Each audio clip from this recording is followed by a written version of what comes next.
අපේ channel එකේ ඉන්න යාළුවෝ හැමෝටමත් ඒ වගේම මේ වීඩියෝ එක බලන සියලු දෙනාටම සුබ දවසක් කියලා ප්‍රාර්ථනා කරනවා. මම හිතන්නේ මේ වීඩියෝ එක සබන් ව්‍යාපාරයක දැනට නියැලලා ඉන්න සහ ඉදිරියේදී සබන් ව්‍යාපාරයක් ආරම්භ කරන්න බලාපොරොත්තු වෙන සියලු දෙනාටම වටිනා වීඩියෝ එක මේක වෙයි කියලා මම හිතනවා. මේක අනිවාර්යෙන් සබන් ව්‍යාපාරයක් කරන්න බලාපොරොත්තු වෙන සහ කරන කෙනෙක් අනිවාර්යෙන්ම බලන්න ඕන වීඩියෝ එකක්. ඒ නිසා මම මෙතනදී කතා කරන්නේ වසර ගානක සබන් ව්‍යාපාරයේ අත්දැකීම් සහ පුහුණු උපදේශකයෙක් විදිහට තියෙන අත්දැකීම් එක්ක තමයි සබන් හදන ගැන කතා කරන්නේ. මෙතනදී මම බලාපොරොත්තු වෙනවා සබන් හදන්න සරලව සහ ඔයාලට මතුවෙන ගැටලු අවම වෙන විදිහට සබන් හදන්න කියලා දෙන්න. ඒකෙදි මම මෙතනදී සබන් හදන්න නැතුව කතා කරන්න බලාපොරොත්තු වෙන්නේ. සබන් හදන වීඩියෝස් අපේ ගොඩක් YouTube එකේ තියෙනවා. ඒ වීඩියෝ වල ලින්ක් මම මේ ඩිස්ක්‍රිප්ෂන් එකේ දාන්නම්. ඒ වගේම ඔයාලට හැකියාව තියෙනවා කොළඹ ගිහිල්ලා සබන් අමුද්‍රව්‍ය ගෙනීමේ අපහසුතාවයක් තියෙනවා නම් අපේ මේ තියෙන දුරකථන අංකයට කෝල් එකක් දීලා එහෙම නැත්නම් WhatsApp message එකක් දානවා නම් වඩාත් හොඳයි. WhatsApp message එකකින් ඔයාලට අමුද්‍රව්‍ය ගෙදරටම ගෙනා ගැනීමේ පහසුකම් අපි සලසලා තියෙනවා. මම මෙතන වීඩියෝ එකකින් කතා කරන්න යන දේ ගැන කතා කරන ඉස්සෙල්ලම වීඩියෝ එකේදී අපි බලාපොරොත්තු වෙනවා සබන් සරලව සහ ගැටලු අවම වෙන විදිහට හදන්න කියලා දෙන්න. ඒ වගේම දැන් ගොඩක් අය ප්‍රශ්න තියෙනවා වයිටින් දාන්නේ කොයි වෙලාවටද මොන විදිහට කොච්චරද මොකටද දාන්නේ මේ වගේ ගැටලු ගොඩක් අය මට කතා කරනවා. ඒ නිසා මම මේ වීඩියෝ එක කරන්න බලාපොරොත්තු වෙන්නේ. ඒ වගේම ගොඩක් අයට ගැටලු තියෙනවා අපේ වීඩියෝස් වල තියෙන සබන් කැට 8ක් හදන විදිහේ වීඩියෝස් තියෙන්නේ. ඉතින් කොහොමද සබන් කැට 8කට වැඩි හදාගන්න කියන එක ගැටලු ගොඩක් අයට තියෙනවා. ඒ වගේම සබන් මතු පිට හදලා වේලනකොට උඩ සුදු වෙනවා කියලා ගොඩක් අය කියනවා. ඒකටත් තියෙන විකල්ප ක්‍රමයන් ගැන ඒ වගේ දේවල් ගැන කතා කරන් තමයි මේ වීඩියෝ එකෙන් බලාපොරොත්තු වෙන්නේ. මේක කලින් සබන් හදන්න දන්න වුණාට නොබලා ඉන්න එපා. මේක වෙනස් විදිහට මම හදන්න කියලා දෙන්නේ. එහෙමනම් මම පළවෙනියටම කතා කරන්න සබන් හදන්නේ කොහොමද සරලව කියලා. ඉස්සෙල්ලා වීඩියෝ වලත් සබන් හදන විදිහ කියලා දීලා තියෙනවා. ඊටත් වඩා සරලව කතා කරන්න තමයි මම මේක ගේන්නේ. සබන් හදන විදිහ ප්‍රැක්ටිකල් බලන්න ඕන නම් ඩිස්ක්‍රිප්ෂන් එකේ තියෙන වීඩියෝස් ටික බලන්න ඔයාලා. ඒ වගේම සබන් අමුද්‍රව්‍ය ගෙන්නා ගන්න විදිහත් වීඩියෝ එකක් තියෙනවා අපේ. ඒකෙත් ලින්ක් එක දාන්නම් ඩිස්ක්‍රිප්ෂන් එකේ. මම මුලින්ම කතා කරනවා සබන් හදන්න කැට 8ක් හදනකොට භාවිතා කරන අමුද්‍රව්‍ය ප්‍රමාණයන් කොහොමද කියලා. පළවෙනි එක තමයි පොල් තෙල්. පොල් තෙල් ග්‍රෑම් 550ක් ඕනේ අපිට. ඊට පස්සේ කෝස්ටික් සෝඩා ග්‍රෑම් 100ක් ඕනේ. ඊට පස්සේ වතුර ග්‍රෑම් 280ක් ඕනේ. ඒ වගේම සෝඩියම් සිලිකේට් ග්‍රෑම් 20ක් ඕනේ. සුවඳකාරක ඒ වගේම වයිටින් ග්‍රෑම් 40ක් ඕනේ. ඊට පස්සේ වර්ණකාරක සහ සුවඳකාරක Tamanට අවශ්‍ය ප්‍රමාණයට තමයි දාගන්නේ. මම නැවතත් කියන්නම් අමුද්‍රව්‍ය ප්‍රමාණය.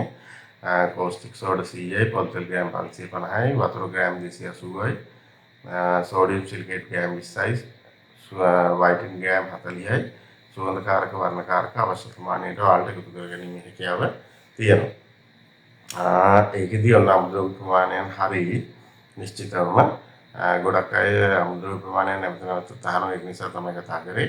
ඔයාලා ඉස්සෙල්ලම කරන්න ඕනේ වෙනද වගේම කෝස්ටික් සෝඩා ටික වතුර ග්‍රෑම් 280, කෝස්ටික් සෝඩා ග්‍රෑම් 100, වතුර ග්‍රෑම් 280 හොඳින් කවලම් කරගන්න ඕනේ. මේ කවලම් කරද්දී ප්ලාස්ටික් භාජනයක දාලා තමයි කවලම් කරන්නේ. කෝස්ටික් සෝඩා ටික දී කරාට පස්සේ කෝස්ටික් සෝඩා ටික ආරක්ෂිත පැත්තකින් තියන්න. ඒක තමයි වඩා සුදුසු. මොකද කෝස්ටික් සෝඩා ටික දී කරද්දී රසණයක් එනවා. නටන උණුවත වගේ රසණයක් එනවා. මේ කෝස්ටික් සෝඩා ටික දී කරලා පැයක් විතර ප්‍රමාණයක් නිමෙන්න හදනවා. ඇල්ලතුර වගේ වෙනකන් නිමෙන්න හදනවා. ඒ නිමෙන්න ආරක්ෂිත තැනක ළමකට හම් වෙන්නේ තැනක තියන්න. මේක බය වෙන්න ඕන කාරණාවක් නෙමෙයි. භයානක දෙයක් නෙමෙයි. නමුත් අර ආරක්ෂා වෙන එක කාටත් හොඳයි. ඒ වගේම ඊළඟට කෝස්ටික් සෝඩා ටික නිමුණාට පස්සේ තමයි අපි පොල් තෙල් ටික ලිපේ තියන්න ගන්නේ. පොල් තෙල් ග්‍රෑම් 550. පොල් තෙල් ග්‍රෑම් 550 අරගෙන තාච්චයකට හරි දාලා ඒක අර කුණු දුවිලි නැති දෙයකට දාලා රත් කරගන්න. රත් කරගද්දී අපි අර අතේ මතු පිටට දාලා තමයි ළමයි නාවන්න ගන්නේ වතුර උෂ්ණත්වය බලන්න. අන්න ඒ වගේ උෂ්ණත්වයකට රත් වෙන්න ලිපේ තියන්න. මේකත් හරියටම පදමට අවශ්‍ය වෙන්නේ නැහැ. ඒක නිසා සාමාන්‍යයෙන් ලිපේ තියලා විනාඩියක් යන කලින් වගේ රත් වෙනවා ගන්න. එතකොට එහෙම රත් කළා පොල් තෙල් ටික ගන්න. පොල් තෙල් ටික අරගෙන ප්ලාස්ටික් භාජනයකට දාගන්න. මේ විදිහට ප්ලාස්ටික් භාජනයකට පොල් තෙල් ටික දාලා කෝස්ටික් සෝඩා ටික අපි ඉස්සෙල්ලා වීඩියෝස් වල එහෙම අපි කතා කරේ. ගොඩාක් වෙලා අපි ඩිංග දාලා විනාඩි 25ක විතර වෙනකම් කවලා කරගන්නවා. දැන් අපි සබන් හදලා සෑහෙන කාලෙක තියෙන අත්දැකීමුත් එක්ක ඊට වැඩිය හොඳයි විනාඩි 5ක් විතර කාලයක් තුලදී ඔයාලට පුළුවන් කෝස්ටික් සෝඩා ටික ඩිංග ඉක්මනින් එකතු කරන්න. ඒ කියන්නේ ඩිංග ඉක්මනින් එකතු කරන්න පුළුවන් විනාඩි 5ක් විතර කාලයක් තුලදී පොල් තෙල්ලකට මේක කවලම් කරන ගමන් තමයි එකතු කරන්නේ. එතකොට ඒ වගේම මෙහෙම දාලා විනාඩි 5ක් විතර කාලයක් තුලදී පොල් තෙල් ටිකට කෝස්ටික් සෝඩා ටික ඔක්කොම දාලා ඉවර කරගෙන ඊළඟට සෝඩියම් සිලිකේට් ගෑම් 20ක් මේකට දාගන්න. එළින්ම දාගන්න පුළුවන් සෝඩියම් සිලිකේට් ගෑම් 20ක්. ඒක කවලම් කරන්න තප්පර 30ක් විතර කවලම් කළා ඔයාලට පුළුවන් ඊගාවට වයිටින් ග්‍රෑම් 40ක් මේකට දාලා හොඳට කවලම් කරගෙන යන්න. වයිටින් ටික දැම්මට පස්සේ අපි මේ කෝස්ටික් සෝඩා ටික ඉක්මනට දාලා ඉවර කරගන්න කිව්වේ වයිටින් දාන නිසා. වයිටින් දාද්දී වයිටින් ග්‍රෑම් 40ක් තමයි පාවිච්චි කරන්නේ කෝස්ටික් සෝඩා 100ට. එතකොට වයිටින් ටික දාද්දී වයිටින් ටික දිය වෙන කාලයක් යනවා. වයිටින් ටික කවලම් කරගන්න කාලයක් යනවා. එහෙම නැත්නම් ගොඩක් අය මට කියනවා වයිටින් ටික දිය වෙන්නේ නැහැ පිටි වගේ කුඩු වගේ තියෙනවා කියලා. ඒක නිසා තමයි අපි කෝස්ටික් සෝඩා ටික ඉක්මනට දාලා කවලම් කරගත්තේ. ඊට පස්සේ ඔයාලට පුළුවන් වයිටින් ටික දාලා හොඳට වේගෙන් කවලම් කරගෙන යන්න ඕනේ. මේ වේගෙන් කවලම් කරන එකේ වාසි ගොඩක් තියෙනවා. සබන් ගැටේ හොඳට ශක්තිමත්ව හැදෙනවා. හොඳට සබන් කෝස්ටික් අණු සහ පොල් තෙල් අණු එකට එකතු වෙලා මේ දණු එකට එකතු වෙලා හොඳට සබන් නිෂ්පාදනය වෙන්නේ කවලම් කිරීමේ වේගය මත. මේකට ප්ලාස්ටික් බට කෑල්ලක් වගේ පාවිච්චි කරන්නත් පුළුවන්.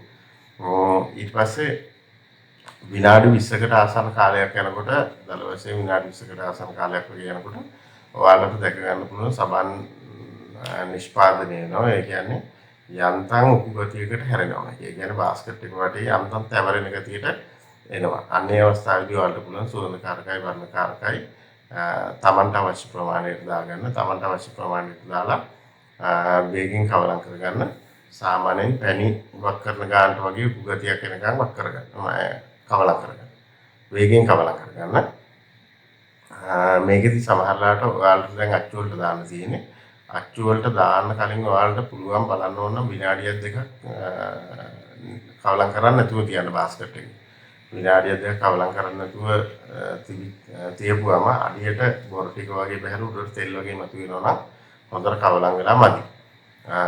එහෙමනම් ඔයාලට එහෙම විනාඩි දෙකක් තුනක් තියලා හොඳට උඩට මේ පොල් තෙල් කියන්නේ මේක ග්ලිසරින් එකක් කියලා අපි කියන්නේ හරිනම් මේ ග්ලිසරින් එක උඩට මතුවෙනකොට ඔයාලට දැනගත්ත හැකියි උඩ තෙල් තට්ටු වගේ පේනවා.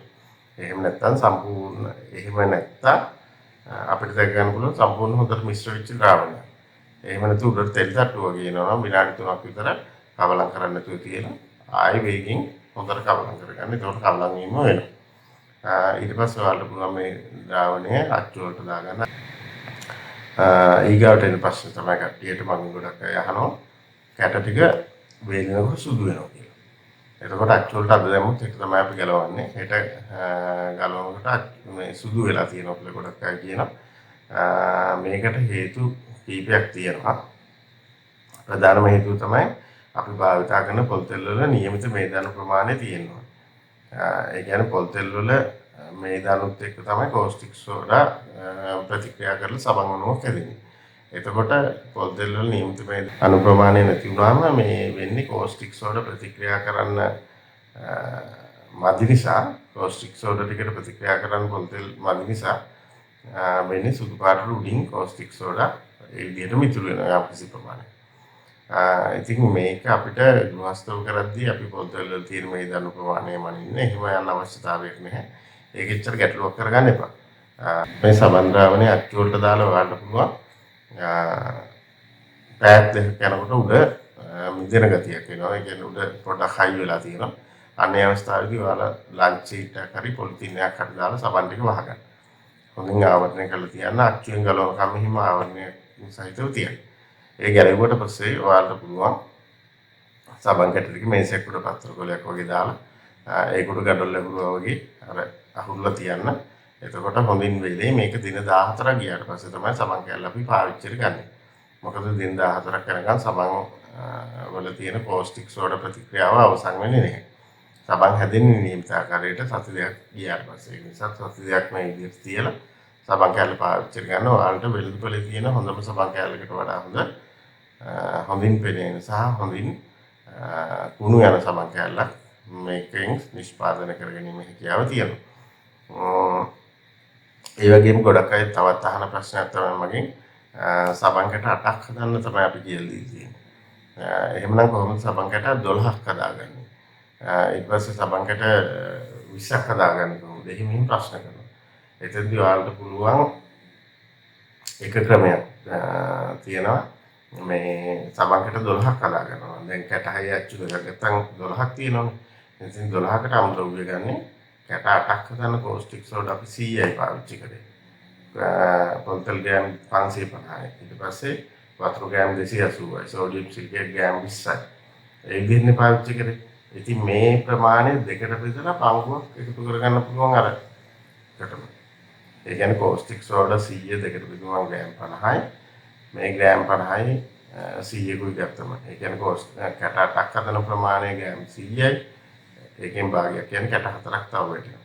එතකොට කෝස්ටික් සෝඩා 150 ගත්තොත් කැට 8යි. එතකොට පොල්තල් ග්‍රෑම් 550ක් වෙන්න බෑ. පොල්තල් ග්‍රෑම් තව 275ක් එතෙන්ට එකතු වෙනවා. එතකොට වතුර ග්‍රෑම් 280ක් වෙන්න බෑ. වතුර ග්‍රෑම් තව 140ක් එතෙන්ට එකතු වෙනවා. එතකොට ඒ කියන්නේ කැට 8ක් හදන රෙසිපි එකේ තව භාගයක් ඒකට එකතු කරගත්තොත් කැට 12ක් වැටෙනවා. මම කිව්ව දේ මම හිතන්නේ තේරෙනවා. ඉතින් තේරෙන්නේ නැත්නම් WhatsApp message එකක් දාන්න. ඒ වගේම අපිට මේ වගේ දෙගුණයක් හදා ගන්න ඕන නම් ඒ වගේ ඒ රෙසිපි එකේ කැට 8ක් හදන රෙසිපි එකේ දෙගුණයක් ගන්න.